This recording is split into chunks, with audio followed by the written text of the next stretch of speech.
जेसी ताईं मरियम नवाज़ साहिबा जो पानी के मुतालिक बयान आहे जई उहा उनखे मुस्तरद करे थी। मरियम नवाज़ जो पानी कोन्हे, पंजाब जो पानी कोन्हे, पानी सिंध जो, पंजाब जो, बलोचिस्तान जो, खैबर पख्तूनख्वा जो आहे। पाणी जो फ़ैसिले करण जो इख्तियार बि कंहिं हिकिड़े सूबे खे कोन्हे।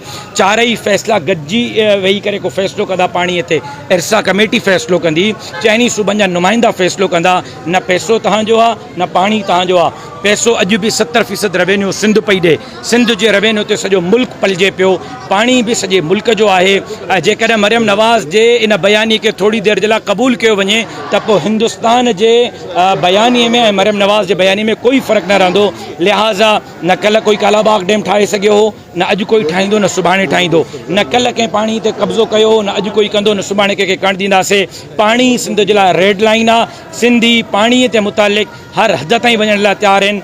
सूबा मज़बूत, पाकिस्तान मज़बूत। सूबा कमज़ोर, पाकिस्तान कमज़ोर। मरियम नवाज़ जो इहो बयानु पाकिस्तान खे कमज़ोर करण जे मुतरादिफ़ आहे।